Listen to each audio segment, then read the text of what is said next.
The Adventure of the Priory School. We have had some dramatic entrances and exits upon our small stage at Baker Street, but I cannot recollect anything more sudden and startling than the first appearance of Thorneycroft Huxtable, Massachusetts, Ph.D., etc. His card, which seemed too small to carry the weight of his academic distinctions, preceded him by a few seconds, and then he entered himself, so large, so pompous, and so dignified, that he was the very embodiment of self-possession and solidity. And yet his first action when the door had closed behind him was to stagger against the table, whence he slipped down upon the floor. And there was that majestic figure prostrate and insensible upon our bearskin hearthrug. We had sprung to our feet, and for a few moments we stared in silent amazement at this ponderous piece of wreckage, which told of some sudden and fatal storm far out on the ocean of life. Then Holmes hurried with a cushion for his head, and I with brandy for his lips.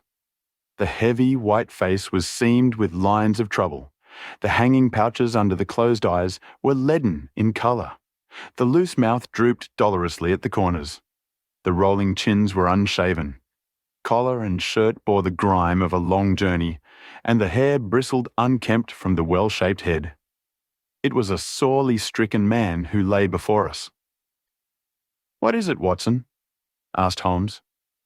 "Absolute exhaustion, possibly mere hunger and fatigue," said I, with my finger on the thready pulse, where the stream of life trickled thin and small.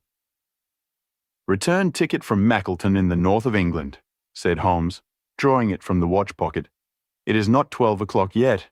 He has certainly been an early starter." The puckered eyelids had begun to quiver, and now a pair of vacant grey eyes looked up at us. An instant later the man had scrambled onto his feet, his face crimson with shame. "Forgive this weakness, Mr. Holmes. I have been a little overwrought. Thank you. If I might have a glass of milk and a biscuit, I have no doubt that I should be better. I came personally, Mr. Holmes, in order to ensure that you would return with me. I feared that no telegram would convince you of the absolute urgency of the case. When you are quite restored, I am quite well again.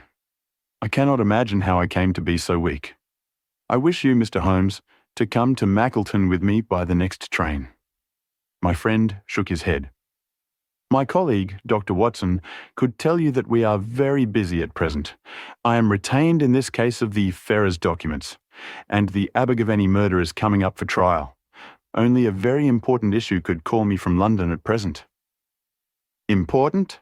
Our visitor threw up his hands. "Have you heard nothing of the abduction of the only son of the Duke of Holdernesse?" "What? The late cabinet minister?" "Exactly.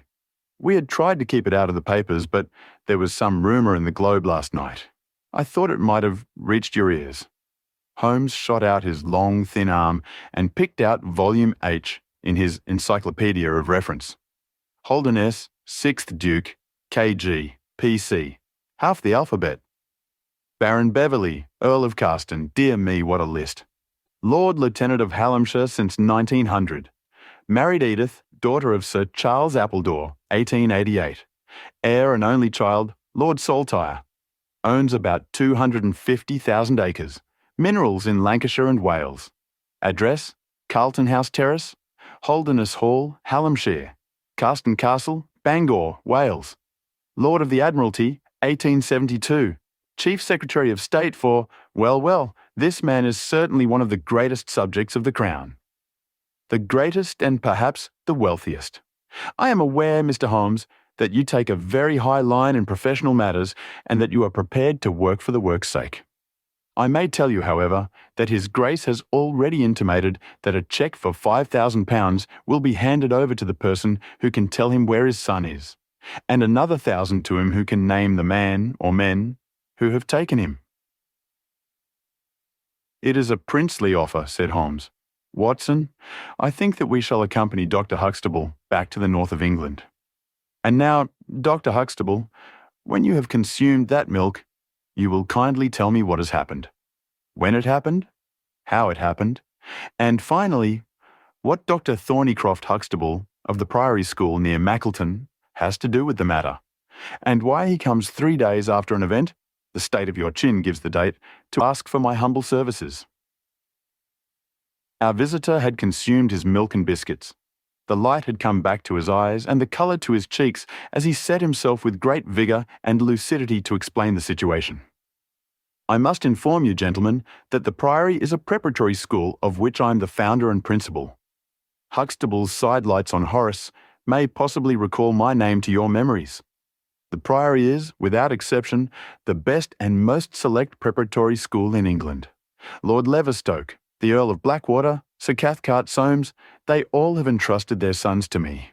But I felt that my school had reached its zenith when, 3 weeks ago, the Duke of Holderness sent Mr. James Wilder, his secretary, with the intimation that young Lord Saltire, 10 years old, his only son and heir, was about to be committed to my charge. Little did I think that this would be the prelude to the most crushing misfortune of my life. On May 1st, the boy arrived, that being the beginning of the summer term. He was a charming youth, and he soon fell into our ways. I may tell you, I trust that I am not indiscreet, but half-confidences are absurd in such a case, that he was not entirely happy at home. It is an open secret that the Duke's married life had not been a peaceful one, and the matter had ended in a separation by mutual consent, the Duchess taking up her residence in the south of France. This had occurred very shortly before, and the boy's sympathies are known to have been strongly with his mother.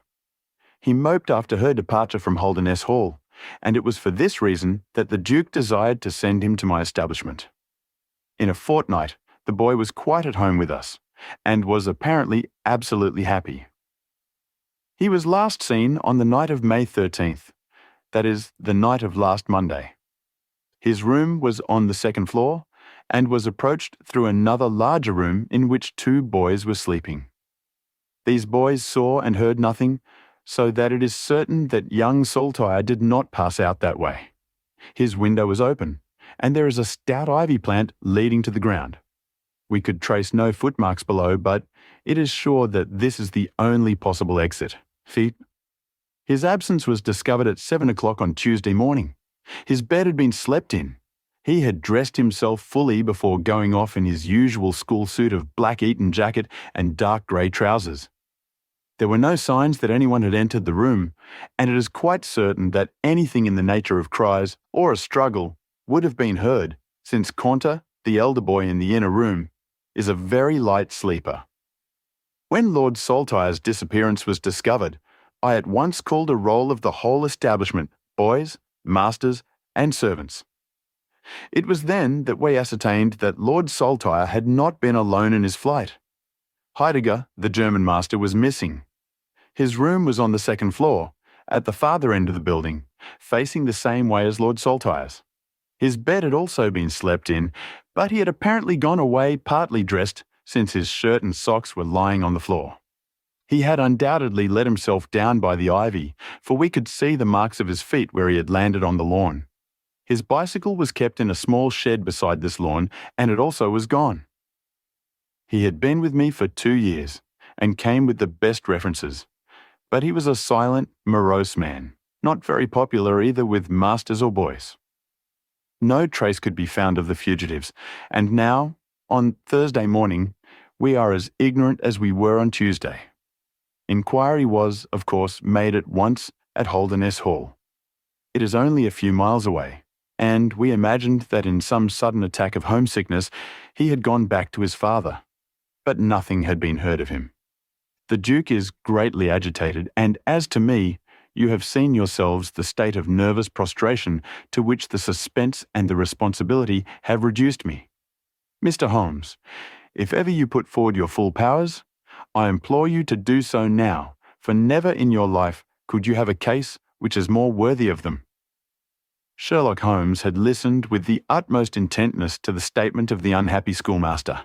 His drawn brows and the deep furrow between them showed that he needed no exhortation to concentrate all his attention upon a problem which, apart from the tremendous interests involved, must appeal so directly to his love of the complex and the unusual. He now drew out his notebook and jotted down 1 or 2 memoranda. "You have been very remiss in not coming to me sooner," said he, severely. "You start me on my investigation with a very serious handicap. It is inconceivable, for example, that this ivy in this lawn would have yielded nothing to an expert observer. I am not to blame, Mr. Holmes. His Grace was extremely desirous to avoid all public scandal. He was afraid of his family unhappiness being dragged before the world. He has a deep horror of anything of the kind. But there has been some official investigation? Yes, sir, and it has proved most disappointing. An apparent clue was at once obtained, since a boy and a young man were reported to have been seen leaving a neighbouring station by an early train. Only last night we had news that the couple had been hunted down in Liverpool, and they proved to have no connection whatever with the matter in hand. Then it was that, in my despair and disappointment, after a sleepless night, I came straight to you by the early train. I suppose the local investigation was relaxed while this false clue was being followed up? It was entirely dropped. So that 3 days have been wasted. The affair has been most deplorably handled. I feel it and admit it. And yet, the problem should be capable of ultimate solution. I shall be very happy to look into it. Have you been able to trace any connection between the missing boy and this German master? None at all. Was he in the master's class? No, he never exchanged a word with him so far as I know. That is certainly very singular. Had the boy a bicycle? No. Was any other bicycle missing? No. Is that certain? Quite. Well now, you do not mean to seriously suggest that this German rode off upon a bicycle in the dead of the night, bearing the boy in his arms? Certainly not.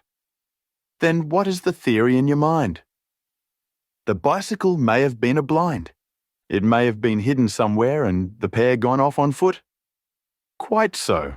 But it seems rather an absurd blind, does it not? Were there other bicycles in this shed? Several. Would he not have hidden a couple he desired to give the idea that they had gone off upon them?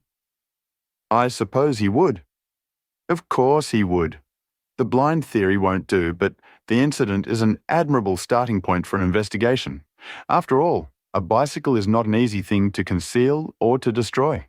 One other question. Did anyone call to see the boy on the day before he disappeared? No? Did he get any letters? Yes, one letter. From whom? From his father. Do you open the boy's letters? No. How do you know it was from the father? The coat of arms was on the envelope, and it was addressed in the Duke's peculiar stiff hand. Besides, the Duke remembers having written. When had he a letter before that? Not for several days. Had he ever one from France? No, never. You see the point of my questions, of course. Either the boy was carried off by force, or he went of his own free will. In the latter case, you would expect that some prompting from outside would be needed to make so young a lad do such a thing. If he has had no visitors, that prompting must have come in letters. Hence, I try to find out who were his correspondents. I fear I cannot help you much. His only correspondent, so far as I know, was his own father, who wrote to him on the very day of his disappearance. Were the relations between father and son very friendly? His Grace is never very friendly with anyone. He is completely immersed in large public questions and is rather inaccessible to all ordinary emotions. But he was always kind to the boy in his own way. But the sympathies of the latter were with the mother? Yes. Did he say so? No. The Duke then? Good heavens, no. Then how could you know? I have had some confidential talks with Mr. James Wilder, His Grace's secretary. It was he who gave me the information about Lord Saltire's feelings. I see. By the way, that last letter of the Duke's, was it found in the boy's room after he was gone? No, he had taken it with him. I think, Mr. Holmes, it is time that we were leaving for Euston. I will order a four-wheeler. In a quarter of an hour we shall be at your service. If you are telegraphing home, Mr. Huxtable, it would be well to allow the people in your neighbourhood to imagine that the inquiry is still going on in Liverpool, or wherever else that red herring led your pack. In the meantime, I will do a little quiet work at your own doors, And perhaps the scent is not so cold, but that two old hounds like Watson and myself may get a sniff of it. That evening found us in the cold, bracing atmosphere of the Peak Country, in which Dr. Huxtable's famous school is situated. It was already dark when we reached it. A card was lying on the hall table, and the butler whispered something to his master, who turned to us with agitation in every heavy feature. "The Duke is here," said he. "The Duke and Mr. Wilder are in the study. Come, gentlemen, and I will introduce you." I was, of course, familiar with the pictures of the famous statesman, but the man himself was very different from his representation. He was a tall and stately person, scrupulously dressed, with a drawn, thin face, and a nose which was grotesquely curved and long. His complexion was of a dead pallor, which was more startling by contrast with a long, dwindling beard of vivid red, which flowed down over his white waistcoat with his watch chain gleaming through its fringe. Such was the stately presence who looked stonily at us from the centre of Dr. Huxtable's hearthrug. Beside him stood a very young man, whom I understood to be Wilder, the private secretary. He was small, nervous, alert, with intelligent, light blue eyes and mobile features. It was he who at once, in an incisive and positive tone, opened the conversation. "I called this morning, Dr. Huxtable, too late to prevent you from starting for London. I learned that your object was to invite Mr. Sherlock Holmes to undertake the conduct of this case. His Grace is surprised, Dr. Huxtable, that you should have taken such a step without consulting him. When I learned that the police had failed, His Grace is by no means convinced that the police have failed. But surely, Mr. Wilder, you are well aware, Dr. Huxtable, that His Grace is particularly anxious to avoid all public scandal. He prefers to take as few people as possible into his confidence." "The matter can be easily remedied," said the browbeaten doctor. "Mr. Sherlock Holmes can return to London by the morning train." "Hardly that, Doctor. Hardly that," said Holmes, in his blandest voice. "This northern air is invigorating and pleasant, so I propose to spend a few days upon your moors, and to occupy my mind as best I may. Whether I have the shelter of your roof or of the village inn is, of course, for you to decide." I could see that the unfortunate doctor was in the last stage of indecision, from which he was rescued by the deep, sonorous voice of the red-bearded Duke, which boomed out like a dinner gong. "I agree with Mr. Wilder, Dr. Huxtable, that you would have done wisely to consult me. But since Mr. Holmes has already been taken into your confidence, it would indeed be absurd that we should not avail ourselves of his services. Far from going to the inn, Mr. Holmes, I should be pleased if you would come and stay with me at Holderness Hall." "I thank your Grace. For the purposes of my investigation, I think that it would be wiser for me to remain at the scene of the mystery."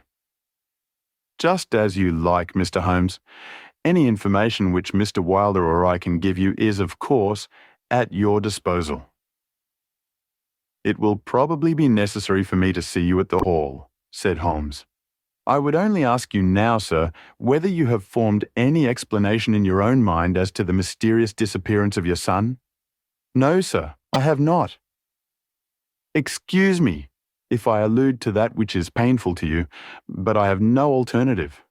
Do you think that the Duchess had anything to do with the matter?" The great minister showed perceptible hesitation. "I do not think so," he said at last. "The other most obvious explanation is that the child has been kidnapped for the purpose of levying ransom. You have not had any demand of the sort?" "No, sir." "One more question, Your Grace. I understand that you wrote to your son upon the day when this incident occurred." "No, I wrote upon the day before." "Exactly. But he received it on that day?" "Yes." "Was there anything in your letter which might have unbalanced him or induced him to take such a step?" "No, sir, certainly not." "Did you post that letter yourself?" The nobleman's reply was interrupted by his secretary, who broke in with some heat. "His Grace is not in the habit of posting letters himself," said he. "This letter was laid with others upon the study table, and I myself put them in the post-bag." "You are sure this one was among them?" Yes, I observed it. How many letters did your Grace write that day? 20 or 30. I have a large correspondence. But surely this is somewhat irrelevant. Not entirely, said Holmes. For my own part, the Duke continued, I have advised the police to turn their attention to the south of France. I have already said that I do not believe that the Duchess would encourage so monstrous an action. But the lad had the most wrong-headed opinions, and it is possible that he may have fled to her, aided and abetted by this German. I think, Dr. Huxtable, that we will now return to the hall. I could see that there were other questions which Holmes would have wished to put, but the nobleman's abrupt manner showed that the interview was at an end. It was evident that to his intensely aristocratic nature, this discussion of his intimate family affairs with a stranger was most abhorrent, and that he feared lest every fresh question would throw a fiercer light into the discreetly shadowed corners of his ducal history. When the nobleman and his secretary had left, my friend flung himself at once with characteristic eagerness into the investigation. The boy's chamber was carefully examined and yielded nothing save the absolute conviction that it was only through the window that he could have escaped. The German master's room and effects gave no further clue. In his case, a trailer of ivy had given way under his weight, and we saw by the light of a lantern the mark on the lawn where his heels had come down. That one dint in the short green grass was the only material witness left of this inexplicable nocturnal flight. Sherlock Holmes left the house alone, and only returned after 11. He had obtained a large ordnance map of the neighbourhood, and this he brought into my room, where he laid it out on the bed, and, having balanced the lamp in the middle of it, he began to smoke over it, and occasionally to point out objects of interest with the reeking amber of his pipe. "This case grows upon me, Watson," said he. "There are decidedly some points of interest in connection with it. In this early stage, I want you to realize those geographical features which may have a good deal to do with our investigation. Look at this map. This dark square is the Priory School. I'll put a pin in it. Now, this line is the main road. You see that it runs east and west past the school, and you see also that there is no side road for a mile either way. If these two folk passed away by road, it was this road. Exactly. By a singular and happy chance, we are able to some extent to check what passed along this road during the night in question. At this point, where my pipe is now resting, a country constable was on duty from 12 to 6. It is, as you perceive, the first crossroad on the east side. This man declares that he was not absent from his post for an instant, and he is positive that neither boy nor man could have gone that way unseen.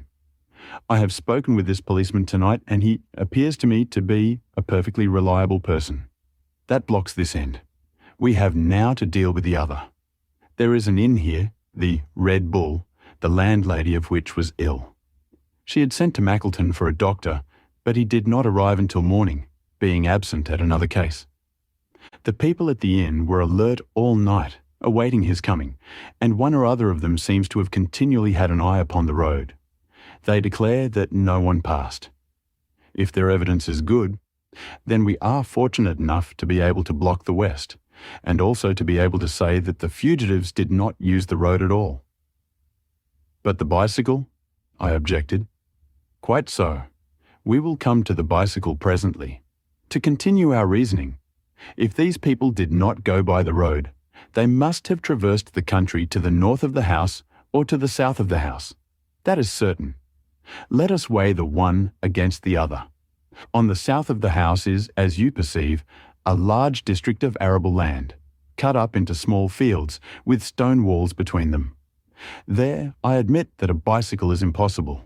We can dismiss the idea. We turn to the country on the north. Here there lies a grove of trees, marked as the Ragged Shore. And on the farther side stretches a great rolling moor, Lower Gill Moor, extending for 10 miles and sloping gradually upwards. Here, at one side of this wilderness, is Holderness Hall, 10 miles by road, but only 6 across the moor. It is a peculiarly desolate plain. A few more farmers have small holdings, where they rear sheep and cattle. Except these, The plover and the curlew are the only inhabitants until you come to the Chesterfield High Road. There is a church there, you see, a few cottages and an inn. Beyond that, the hills become precipitous. Surely it is here to the north that our quest must lie. But the bicycle? I persisted. Well, well, said Holmes impatiently. A good cyclist does not need a high road. The moor is intersected with paths, and the moon was at the full. Halloa! What is this? There was an agitated knock at the door, and an instant afterwards Dr. Huxtable was in the room. In his hand he held a blue cricket cap with a white chevron on the peak. "At last we have a clue!" he cried. "Thank heaven! At last we are on the dear boy's track. It is his cap. Where was it found? In the van of the gypsies who camped on the moor. They left on Tuesday. Today the police traced them down and examined their caravan.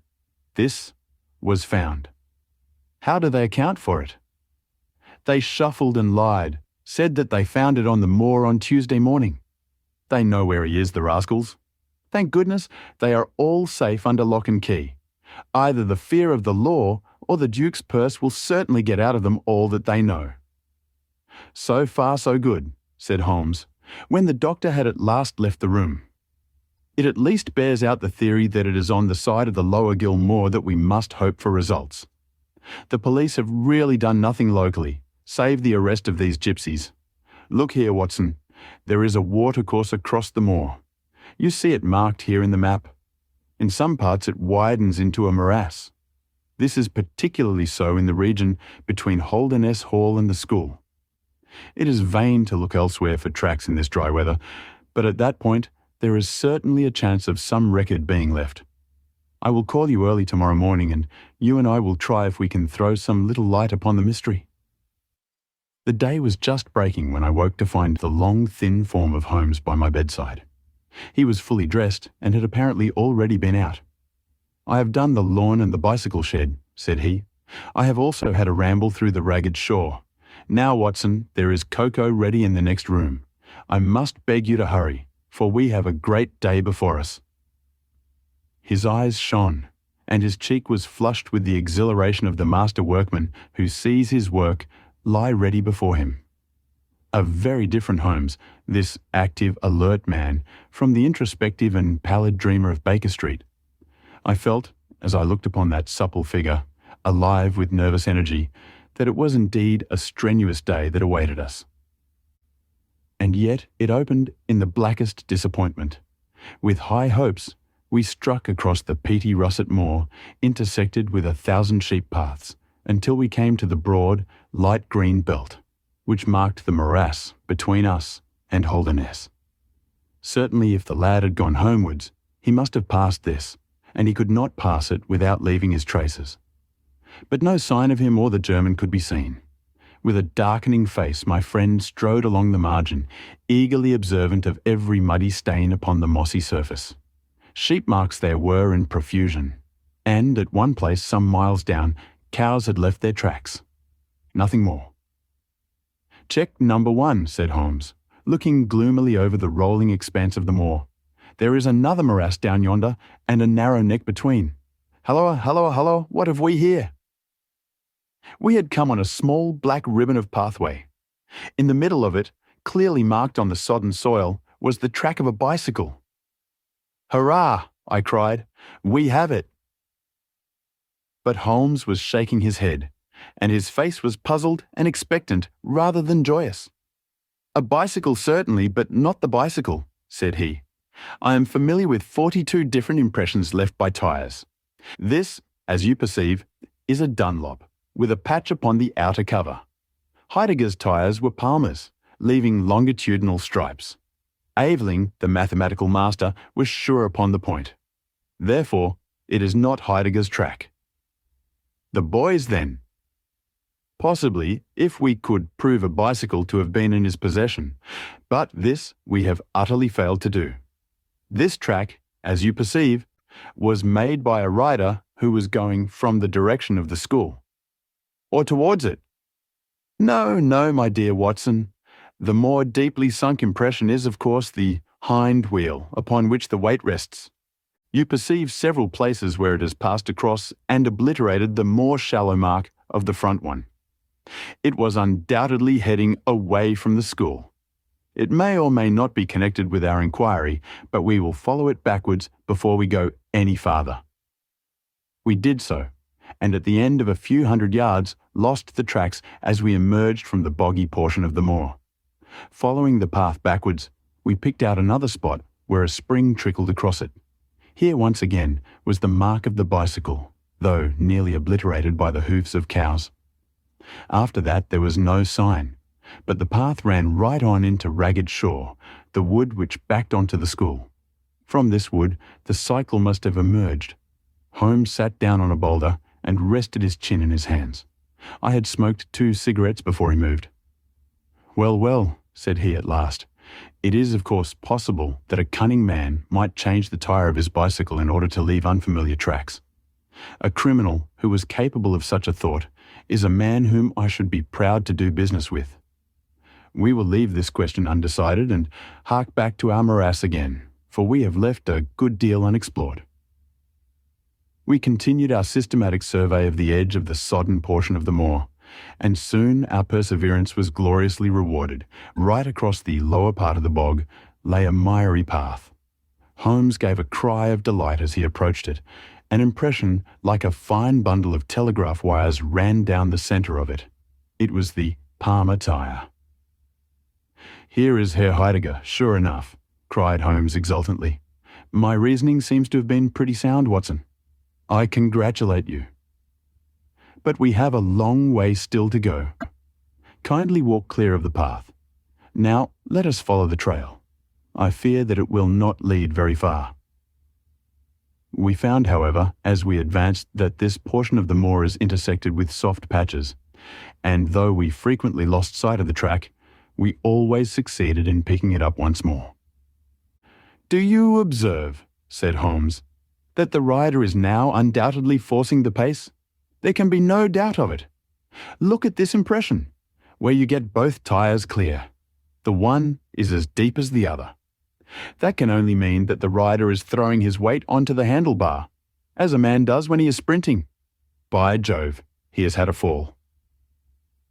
There was a broad, irregular smudge covering some yards of the track. Then there were a few footmarks, and the tyre reappeared once more. "A side slip," I suggested. Holmes held up a crumpled branch of flowering gorse. To my horror, I perceived that the yellow blossoms were all dabbled with crimson.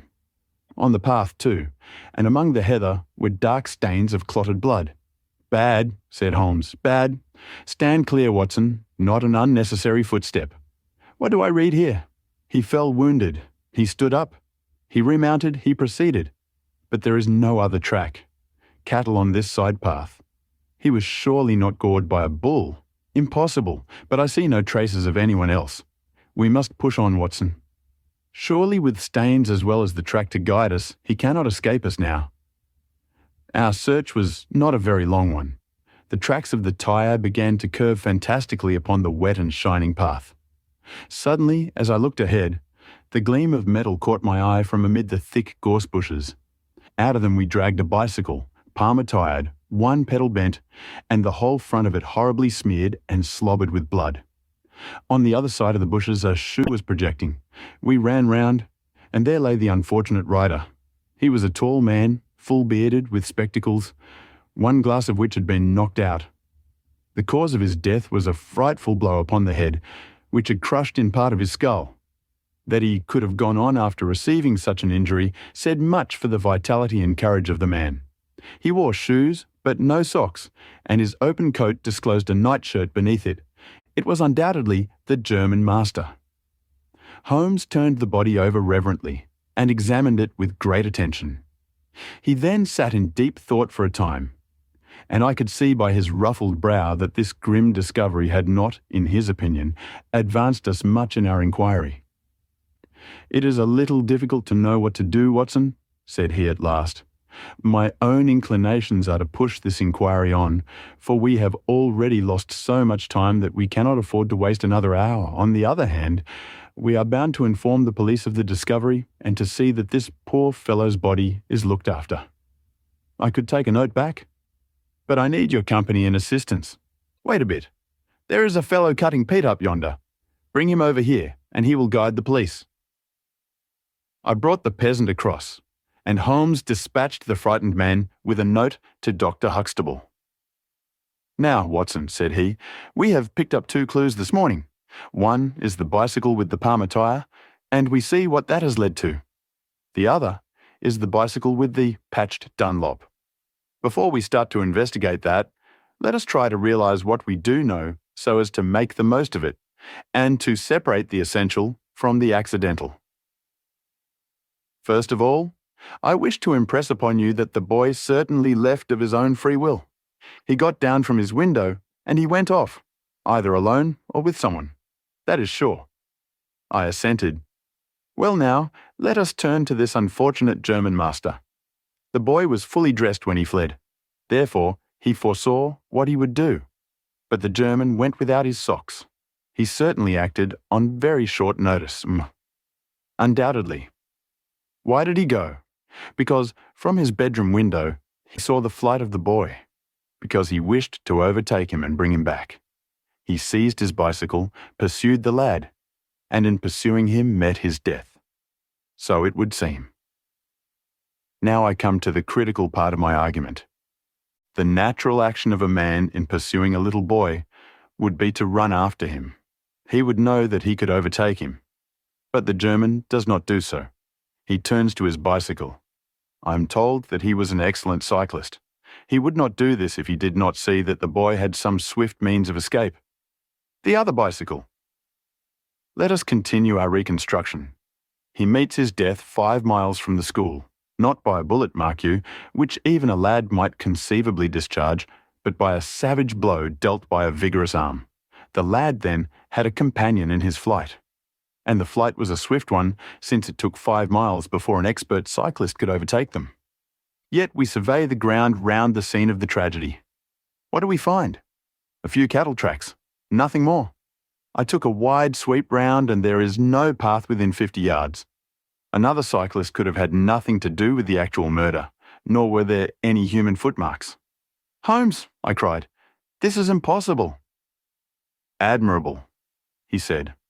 "A most illuminating remark. It is impossible as I stated, and therefore I must in some respect have stated it wrong. Yet, you saw for yourself. Can you suggest any fallacy?" "He could not have fractured his skull in a fall? In a morass, Watson? I am at my wit's end." "Tut, tut. We have solved some worse problems. At least we have plenty of material if we can only use it. Come then, and having exhausted the Palmer, let us see what the Dunlop with the patched cover has to offer us." We picked up the track and followed it onwards for some distance, but soon the moor rose into a long, heather-tufted curve, and we left the watercourse behind us. No further help from tracks could be hoped for. At the spot where we saw the last of the Dunlop tyre, it might equally have led to Holderness Hall, the stately towers of which rose some miles to our left, or to a low grey village which lay in front of us and marked the position of the Chesterfield High Road. As we approached the forbidding and squalid inn, with the sign of a gamecock above the door, Holmes gave a sudden groan and clutched me by the shoulder to save himself from falling. He had had one of those violent strains of the ankle which leave a man helpless. With difficulty, he limped up to the door, where a squat, dark, elderly man was smoking a black clay pipe. "How are you, Mr. Reuben Hayes?" said Holmes. "Who are you? And how do you get my name so pat?" the countryman answered, with a suspicious flash of a pair of cunning eyes. "Well, it's printed on the board above your head. It's easy to see a man who is master of his own house. I suppose you haven't such a thing as a carriage in your stables?" "No, I have not. I can hardly put my foot to the ground." "Don't put it to the ground." "But I can't walk." "Well then, hop." Mr. Reuben Hayes's manner was far from gracious, but Holmes took it with admirable good humour. "Look here, my man," said he. "This is really rather an awkward fix for me. I don't mind how I get on." Neither do I, said the morose landlord. The matter is very important. I would offer you a sovereign for the use of a bicycle. The landlord pricked up his ears. Where do you want to go? To Holderness Hall. Pals of the Duke, I suppose, said the landlord, surveying our mud-stained garments with ironical eyes. Holmes laughed good-naturedly. He'll be glad to see us anyhow. Why? Because we bring him news of his lost son. The landlord gave a very visible start. What, you're on his track? He has been heard of in Liverpool. They expect to get him every hour. Again, a swift change passed over the heavy, unshaven face. His manner was suddenly genial. I've less reason to wish the Duke well than most men, said he, for I was his head coachman once, and cruel bad he treated me. It was him that sacked me without a character on the word of a lying corn chandler. But I'm glad to hear that the young lord was heard of in Liverpool, and I'll help you to take the news to the hall. Thank you, said Holmes. We'll have some food first. Then you can bring round the bicycle. I haven't got a bicycle. Holmes held up a sovereign. I tell you, man, that I haven't got one. I'll let you have 2 horses as far as the hall. Well, well, said Holmes. We'll talk about it when we've had something to eat. When we were left alone in the stone-flagged kitchen, it was astonishing how rapidly that sprained ankle recovered. It was nearly nightfall, and we had eaten nothing since early morning, so that we spent some time over our meal. Holmes was lost in thought, and once or twice he walked over to the window and stared earnestly out. It opened onto a squalid courtyard. In the far corner was a smithy, where a grimy lad was at work. On the other side were the stables. Holmes had sat down again after one of these excursions when he suddenly sprang out of his chair with a loud exclamation. By heaven, Watson, I believe that I've got it, he cried. Yes, yes, it must be so. Watson, do you remember seeing any cow tracks today? Yes, several. Where? Well, everywhere. They were at the morass, and again on the path, and again near where poor Heidegger met his death. Exactly. Well now, Watson, how many cows did you see on the moor? I don't remember seeing any. Strange, Watson, that we should see tracks all along our line, but never a cow on the whole moor. Very strange, Watson, eh? Yes, it is strange. Now, Watson, make an effort. Throw your mind back. Can you see those tracks upon the path? Yes, I can. Can you recall that the tracks were sometimes like that, Watson? He arranged a number of breadcrumbs in this fashion. And sometimes like this. And occasionally like this. Can you remember that? No, I cannot. But I can. I could swear to it. However, we will go back at our leisure and verify it. What a blind beetle I've been not to draw my conclusion. And what is your conclusion? Only that it is a remarkable cow which walks, canters and gallops. By George, Watson, it was no brain of a country publican that thought out such a blind as that. The coast seems to be clear, save for that lad in the smithy. Let us slip out and see what we can see. There were 2 rough-haired, unkempt horses in the tumble-down stable. Holmes raised the hind leg of one of them and laughed aloud. Old shoes, but newly shod. Old shoes, but new nails. This case deserves to be a classic. Let us go across to the smithy. The lad continued his work without regarding us. I saw Holmes's eye darting to right and left among the litter of iron and wood which was scattered about the floor. Suddenly, however, we heard a step behind us, and there was the landlord, his heavy eyebrows drawn over his savage eyes, his swarthy features convulsed with passion. He held a short metal-headed stick in his hand, and he advanced in so menacing a fashion that I was right glad to feel the revolver in my pocket. You infernal spies, the man cried. What are you doing there? Why, Mr. Reuben Hayes, said Holmes coolly, one might think that you were afraid of our finding something out. The man mastered himself with a violent effort, and his grim mouth loosened into a false laugh, which was more menacing than his frown. You're welcome to all you can find out in my smithy, said he. But look here, mister, I don't care for folk poking about my place without my leave. So the sooner you pay your score and get out of this, the better I shall be pleased." "All right, Mr. Hayes. No harm meant," said Holmes. "We have been having a look at your horses, but I think I'll walk after all. It's not far, I believe." "Not more than 2 miles to the hall gates. That's the road to the left." He watched us with sullen eyes until we had left his premises. We did not go very far along the road, for Holmes stopped the instant that the curve hid us from the landlord's view. "We were warm, as the children say, at that inn," said he.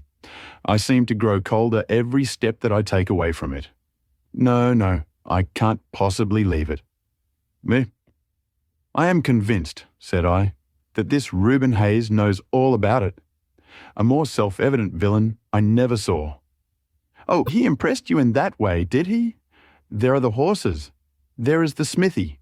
Yes, it is an interesting place, this fighting cock.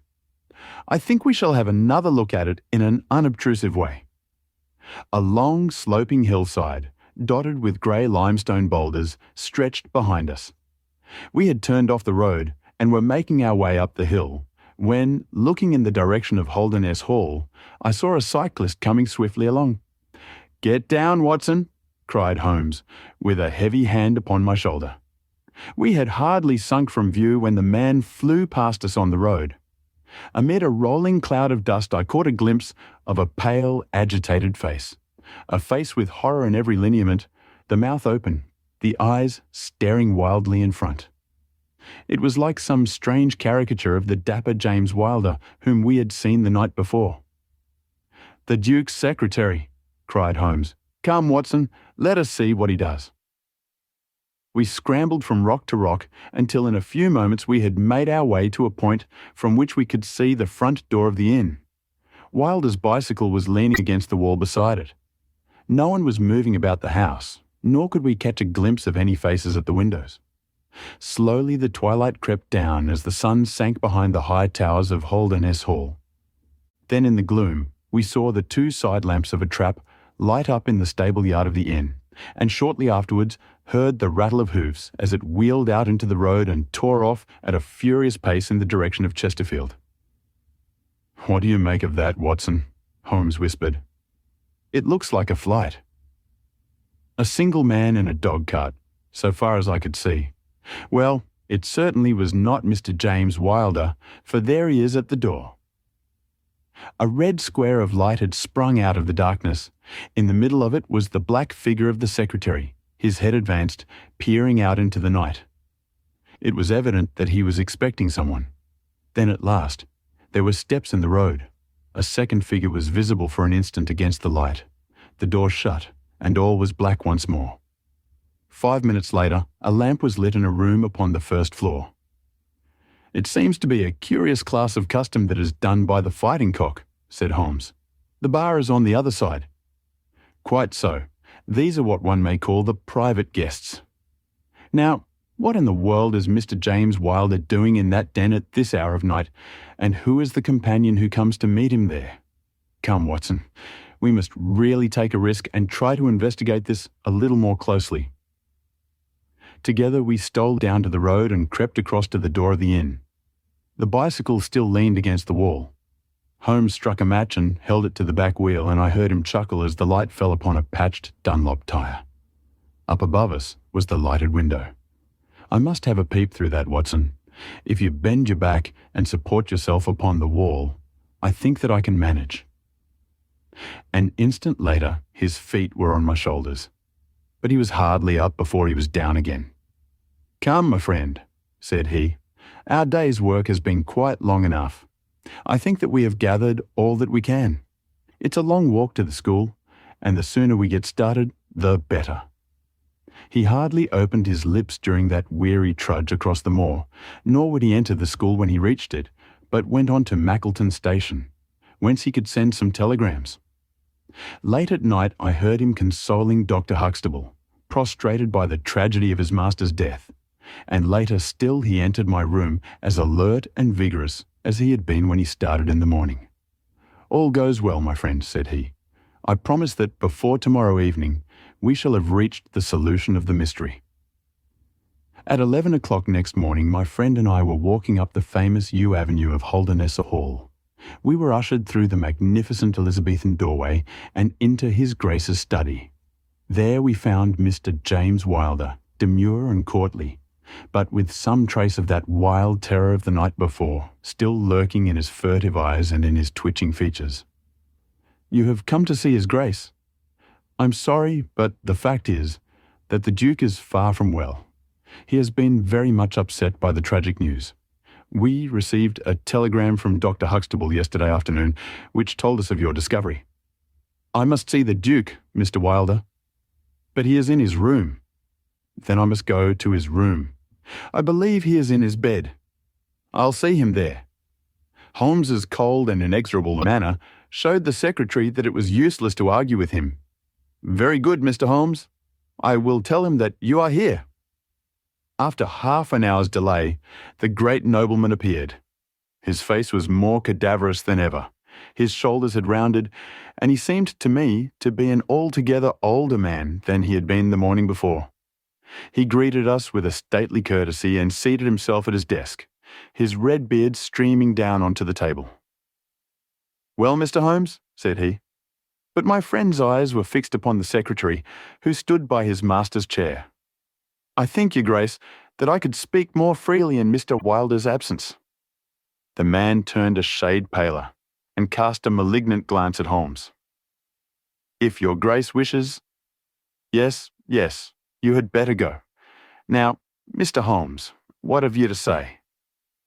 My friend waited until the door had closed behind the retreating secretary.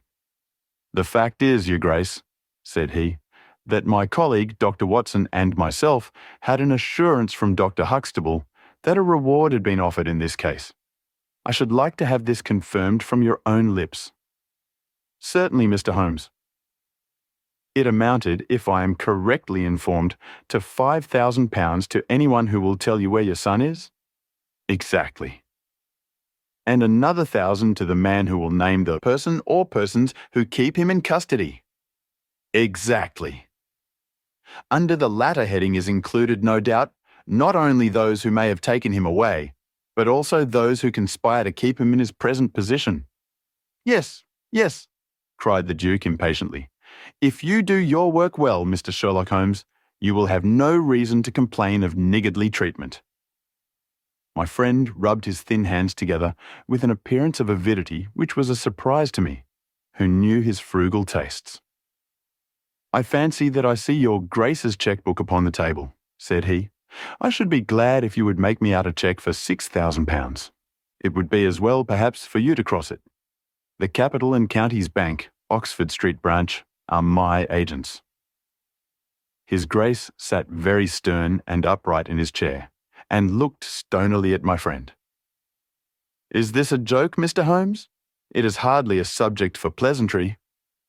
"Not at all, Your Grace. I was never more earnest in my life." "What do you mean, then?" "I mean that I have earned the reward. I know where your son is, and I know some, at least, of those who are holding him." The Duke's beard had turned more aggressively red than ever against his ghastly white face. "Where is he?" he gasped. "He is, or was, last night at the Fighting Cock Inn, about 2 miles from your park gate." The Duke fell back in his chair. "And whom do you accuse?" Sherlock Holmes's answer was an astounding one. He stepped swiftly forward and touched the Duke upon the shoulder. "I accuse you," said he. "And now, Your Grace, I'll trouble you for that cheque." Never shall I forget the Duke's appearance as he sprang up and clawed with his hands like one who is sinking into an abyss. Then, with an extraordinary effort of aristocratic self-command, he sat down and sank his face in his hands. It was some minutes before he spoke. "How much do you know?" he asked at last without raising his head. "I saw you together last night." "Does anyone else besides your friend know?" "I have spoken to no one." The Duke took a pen in his quivering fingers and opened his cheque-book. "I shall be as good as my word, Mr. Holmes. I am about to write your cheque, however unwelcome the information which you have gained may be to me. When the offer was first made, I little thought the turn which events might take. But you and your friend are men of discretion, Mr. Holmes? I hardly understand your grace. I must put it plainly, Mr. Holmes. If only you two know of this incident, there is no reason why it should go any farther. I think £12,000 is the sum that I owe you, is it not? But Holmes smiled and shook his head. I fear, your grace, that matters can hardly be arranged so easily. There is the death of this schoolmaster to be accounted for. But James knew nothing of that. You cannot hold him responsible for that. It was the work of this brutal ruffian whom he had the misfortune to employ. I must take the view, your grace, that when a man embarks upon a crime, he is morally guilty of any other crime which may spring from it. Morally, Mr. Holmes, no doubt you are right, but surely not in the eyes of the law. A man cannot be condemned for a murder at which he was not present, and which he loathes and abhors as much as you do. The instant that he heard of it, he made a complete confession to me. So filled was he with horror and remorse. He lost not an hour in breaking entirely with the murderer. Oh, Mr. Holmes, you must save him. You must save him. I tell you that you must save him. The Duke had dropped the last attempt at self-command, and was pacing the room with a convulsed face and with his clenched hands raving in the air. At last he mastered himself and sat down once more at his desk. I appreciate your conduct in coming here before you spoke to anyone else, said he. At least, we may take counsel how far we can minimize this hideous scandal. Exactly, said Holmes. I think, your grace, that this can only be done by absolute and complete frankness between us. I am disposed to help your grace to the best of my ability, but in order to do so, I must understand to the last detail how the matter stands. I realize that your words applied to Mr. James Wilder, and that he is not the murderer. No, the murderer has escaped. Sherlock Holmes smiled demurely. Your grace can hardly have heard of any small reputation which I possess, or you would not imagine that it is so easy to escape me. Mr. Reuben Hayes was arrested at Chesterfield on my information at 11 o'clock last night. I had a telegram from the head of the local police before I left the school this morning. The Duke leaned back in his chair and stared with amazement at my friend. You seem to have powers that are hardly human, said he. So Reuben Hayes is taken? I'm right glad to hear it, if it will not react upon the fate of James. Your secretary? No, sir. My son. It was Holmes's turn to look astonished. I confess that this is entirely new to me, your grace. I must beg you to be more explicit. I will conceal nothing from you. I agree with you that complete frankness, however painful it may be to me, is the best policy in this desperate situation to which James's folly and jealousy have reduced us. When I was a very young man, Mr. Holmes, I loved with such a love as comes only once in a lifetime. I offered the lady marriage, but she refused it on the grounds that such a match might mar my career. Had she lived, I would certainly never have married anyone else. She died and left this one child whom, for her sake, I have cherished and cared for. I could not acknowledge the paternity to the world, but I gave him the best of educations, and since he came to manhood, I have kept him near my person. He surprised my secret, and has presumed ever since, upon the claim which he has upon me, and upon his power of provoking a scandal, which would be abhorrent to me. His presence had something to do with the unhappy issue of my marriage. Above all, he hated my young, legitimate heir from the first with a persistent hatred. You may well ask me why, under these circumstances, I still kept James under my roof. I answered that it was because I could see his mother's face in his, and that for her dear sake there was no end to my long suffering. All her pretty ways, too. There was not one of them which he could not suggest and bring back to my memory. I could not send him away, but I feared so much lest he should do Arthur, that is, Lord Saltire, a mischief that I dispatched him for safety to Dr. Huxtable's school. James came into contact with this fellow Hayes because the man was a tenant of mine, and James acted as agent. The fellow was a rascal from the beginning, but in some extraordinary way James became intimate with him. He had always a taste for low company. When James determined to kidnap Lord Saltire, it was of this man's service that he availed himself. You remember that I wrote to Arthur upon that last day? Well, James opened the letter and inserted a note asking Arthur to meet him in a little wood called the Ragged Shaw, which is near to the school.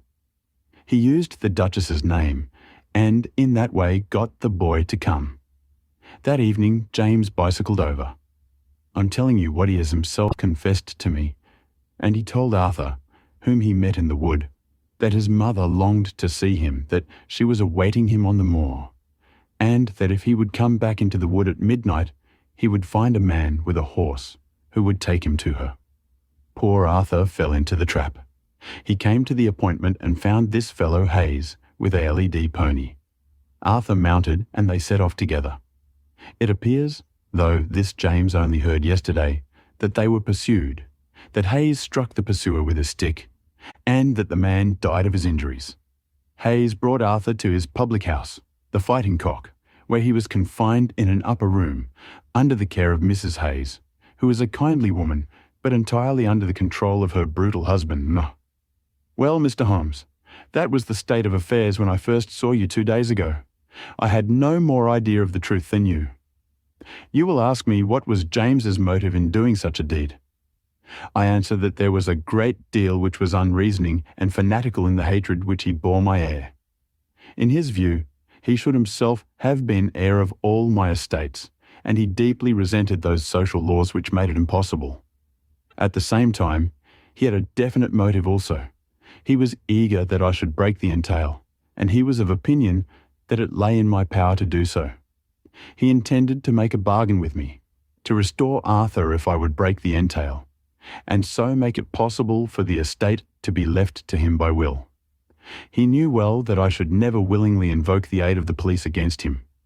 I say that he would have proposed such a bargain to me, but he did not actually do so, for events moved too quickly for him, and he had not time to put his plans into practice.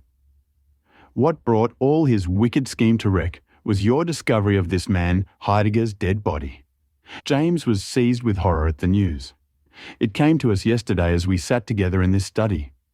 Dr. Huxtable had sent a telegram. James was so overwhelmed with grief and agitation that my suspicions, which had never been entirely absent, rose instantly to a certainty, and I taxed him with the deed. He made a complete voluntary confession. Then he implored me to keep his secret for 3 days longer, so as to give his wretched accomplice a chance of saving his guilty life. I yielded, as I have always yielded, to his prayers, and instantly James hurried off to the Fighting Cock to warn Hayes and give him the means of flight. I could not go there by daylight without provoking comment, but as soon as night fell, I hurried off to see my dear Arthur. I found him safe and well, but horrified beyond expression by the dreadful deed he had witnessed. In deference to my promise, and much against my will, I consented to leave him there for 3 days under the charge of Mrs. Hayes, since it was evident that it was impossible to inform the police where he was without telling them also who was the murderer, and I could not see how that murderer could be punished without ruin to my unfortunate James. You asked for frankness, Mr. Holmes, and I have taken you at your word, for I have now told you everything without an attempt at circumlocution or concealment. Do you in turn be as frank with me? I will, said Holmes. In the first place, Your Grace, I am bound to tell you that you have placed yourself in a most serious position in the eyes of the law. You have condoned a felony and you have aided the escape of a murderer. For I cannot doubt that any money which was taken by James Wilder to aid his accomplice in his flight came from Your Grace's purse. The Duke bowed his assent. This is indeed a most serious matter. Even more culpable in my opinion, Your Grace, is your attitude towards your younger son. You leave him in this den for 3 days. Under solemn promises. What are promises to such people as these? You have no guarantee that he will not be spirited away again. To humour your guilty elder son, you have exposed your innocent younger son to imminent and unnecessary danger. It was a most unjustifiable action. The proud Lord of Holderness was not accustomed to be so rated in his own ducal hall. The blood flushed into his high forehead, but his conscience held him dumb. I will help you, but on one condition only, It is that you ring for the footman and let me give such orders as I like." Without a word, the Duke pressed the electric bell. A servant entered. "You will be glad to hear," said Holmes, "that your young master is found.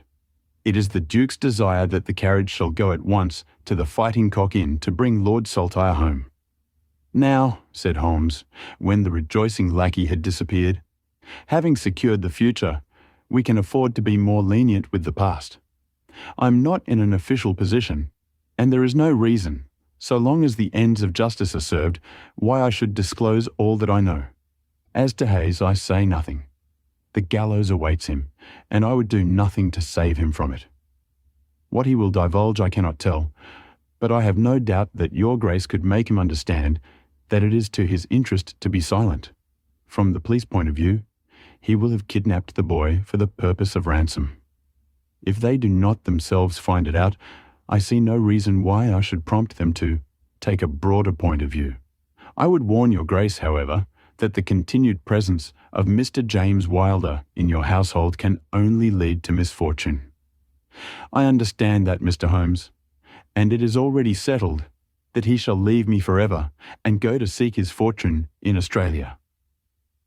In that case, your Grace, since you have yourself stated that any unhappiness in your married life was caused by his presence, I would suggest that you make such amends as you can to the Duchess, and that you try to resume those relations which have been so unhappily interrupted.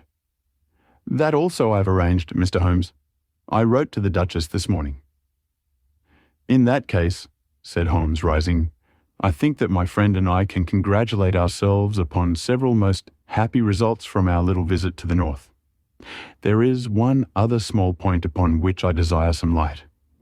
This fellow Hayes had shod his horses with shoes which counterfeited the tracks of cows. Was it from Mr. Wilder that he learned so extraordinary a device?"